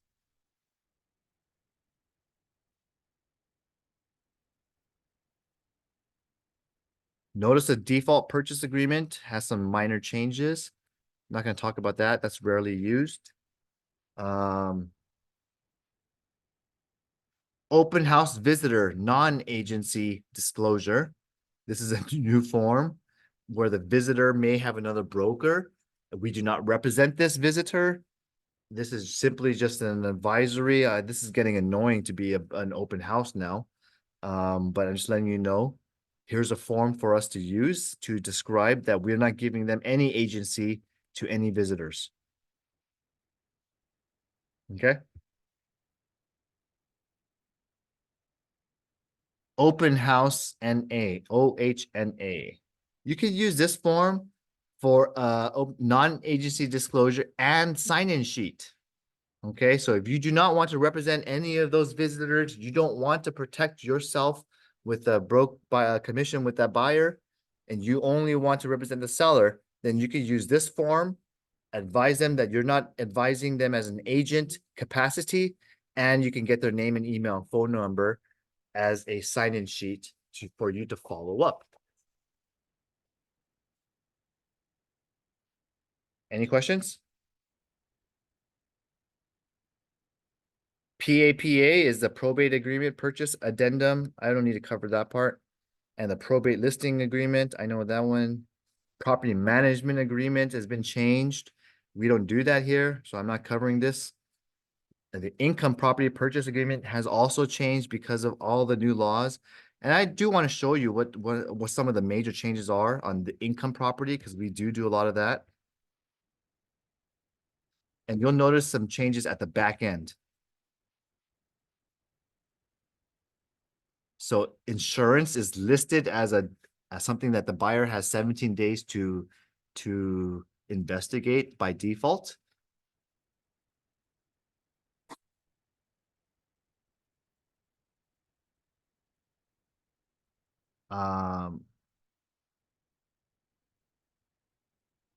Seller is not responsible to repair any holes left after the removal of any wall hangings, such as pictures and mirrors, brackets or nails, or other fastening devices, unless otherwise specified in 9C. Okay, so that's nice that the seller does not have to close up those nail holes. I think a buyer should be able to handle that. And moving on, I'm really just looking for major red changes.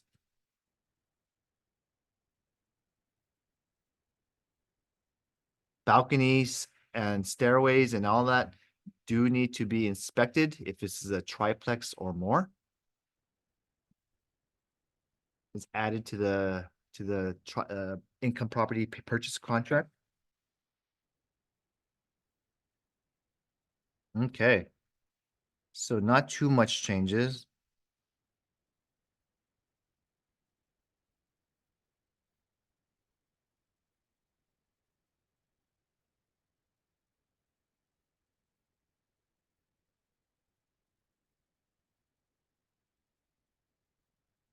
Compensation has been, if seller agrees to pay the obligation of buyer to compensate buyer's broker. This is gonna be done at close of escrow and it kind of, there'll be instructions. And the form that the seller would use to pay the buyer broker would be called seller's payment to buyer broker, SPBB, right here. Okay, under paragraph 21.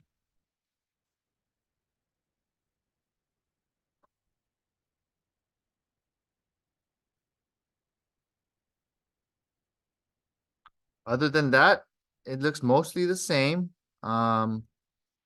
Designated electric, we covered that one.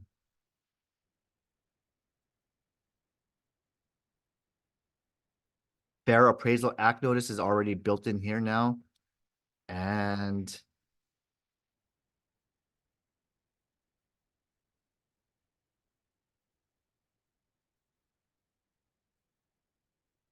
easy stuff. So this is the change I want to talk about under the broker section. Number 3 says the cooperating broker, CBC. That is where the buyer's broker and the seller's broker come to an agreement on the compensation on a separate form. Each broker agrees to disclose to the seller or buyer the amount asked for in the CBC. And this is already built in. And if the seller rejects to pay my CBC, then I can always ask my buyer to pay my commission as well using my BRBC form. Okay. But as you can see, there's a lot of major and minor changes to all the forms.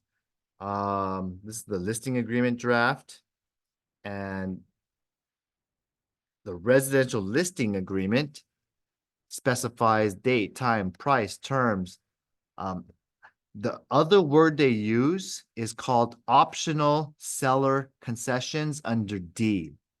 So after you talked about, hey, I want to pay a commission to the seller's broker, only the seller side of the transaction is C1. And let's just say that's going to be 2.5% of the list price. In the C2, right below that, it says optional additional compensation to seller's broker to be offered to buyer's brokers. C2 is where we would use where the seller's broker is authorized to use other channels to advertise the cooperating commission. So if I want to, and I had the seller's blessing to advertise 2.5% out equally, 2.5 me, 2.5 the other side, then I want the seller to acknowledge and sign and check that box under C2 that I'm authorized to market the property for 2.5 cooperating to the buyer broker in other channels like a WeChat group, a WhatsApp group. Maybe I email all of my buyers or other buyer agents email chains. All of that stuff allows me to market it for commission with their seller's consent. And number C3, if the buyer comes unrepresented, I can ask for upfront additional compensation to the seller's broker if I meet the buyer unrepresented at my open house. And I want to ask, instead of 2.5%, maybe I'll give them a discount for 2.25%. And I could put that in right there. Okay. If the same individual agent represents both seller and buyer in a dual agent capacity like myself, I could ask for C1 and plus C2 to become 4.5% if I wanted to. Okay. So this whole listing contract is actually very important to go through because you have a lot of boxes here to discuss different scenarios. C1, C2, C3, these are all the various scenarios that could happen where I'm representing the buyer and the seller, or maybe I'm just representing the seller only. How much do I have to authorize to market to the other side? And I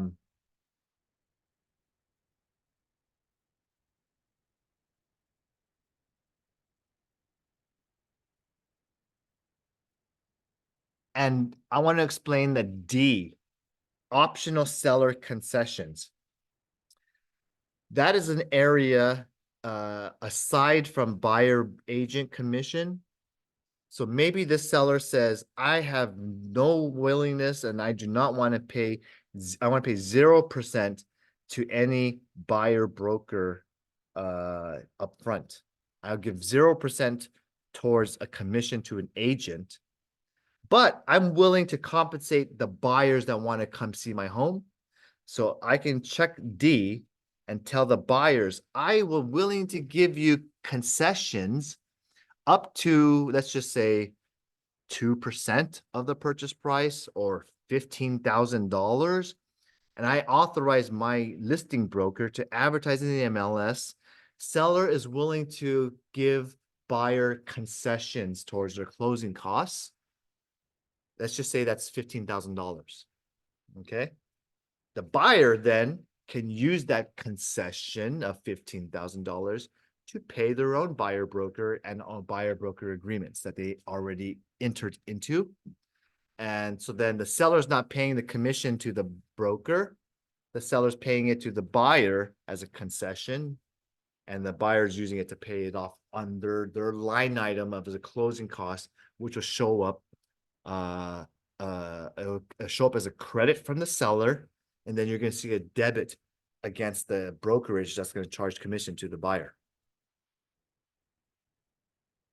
I like this listing contract because it also specifies if anything is leased or liened, like a solar power system or anything that has a lien against the property, which some hero programs have put onto the properties.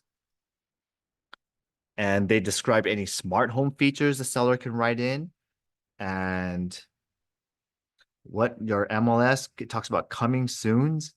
Public marketing, that's your start date to show and begin showings.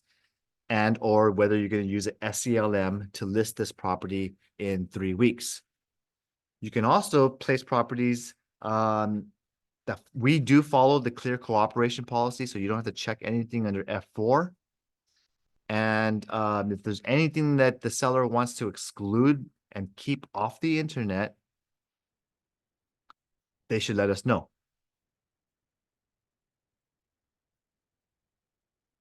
So read through the new listing agreement. There's a lot of changes to this one, and I'm glad you're here for this class because I'm covering this for my first time as well. I'm looking at this, and visitors under H2 are not restricted from taking pictures of the property, but that the seller wants to insist no pictures taken, they can check that box, and the broker only can authorize for appraisals or inspection reports to take pictures. No. So this is where the buyer, maybe sometimes sellers have some sort of spiritual thing going on with the religious things, family photos, who knows? If they give this instruction, no buyer can take any pictures, you have to follow that guidance from your client. Okay. Other than that, broker compensation advisory is mandatorily attached, and it talks about the negotiability of commissions. Again, it's very repetitive. Yes, but to me, it's thorough and detailed. So that way now, our industry hopefully won't get sued again for these same antitrust issues. Other than that, everything else looks the same. Okay, nothing scary. I get it. And I'm reading it for my first time. They added an area for showing properties and unrepresented buyers.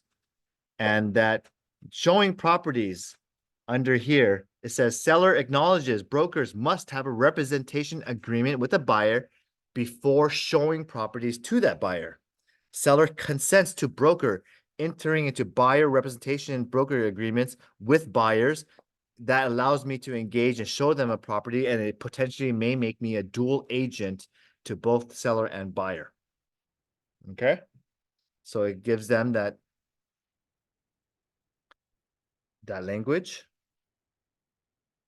Other than that, it just talks about the rest of standard terms. Nothing's changed there. Entities, example, that's it. So that's the end of the major changes I wanted to discuss with you. The listing contract has have major changes. So I just want to make sure you're aware of it. This is an open listing agreement. I don't encourage you to use those at all. Residential lease after sale. We all know that form. So yeah, that's pretty much the end of everything. Any other questions I can kind of go through with you guys?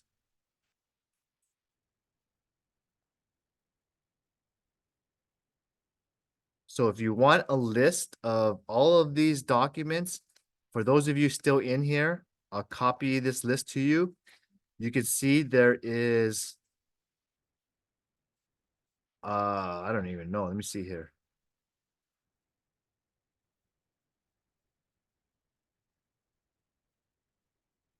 Yeah, we covered a lot. There's like 50 different forms that are being changed. Okay. So I'll go to the chat Oh box. my goodness. 50, man. Yep. She's still there. It's So still there. Jean or anyone else, if you wanted to, there's the link to what I was viewing today. So you can see it bigger and better in your screen. You can just click on that link, log into CAR, and you'll be able to see all the forms and the red marks. Because to me, the red marks is easier to see what's different from the past. So I That's like good. that. I like that. new Yeah, me too. Thank you, Um, Kevin. If there's no other questions, that's it for me today. Now we already learned how to persuade our clients to sign the buyer broker agreement. Now we know the reasoning why it's being mandated on our industry to start practicing this, not just in California. This is happening in every state in the US. Now we also know I gave you a demonstration how to make someone non-exclusive to become exclusive. We've also covered the major revisions to all the purchase contracts, including the listing and the purchase. We covered the new forms. It is very thorough. I'm sorry it took 2 hours and 20 minutes of your time, but I'm just trying to be helpful to you and those of you who are watching at home and YouTube. Thank you for staying to the very end. Okay. A lot to cover. If you don't like the way I described it or I was too fast, sign up. They're going to have a lot of classes on CAR and the boards of all of these new forms. So hear it from another expert as well to make sure you get and digest this under your terms. But the best thing you can do is read it yourself and then come up with your questions. All right, guys, have a great day and I'll see you next time. Thank you. Thank you. Alright.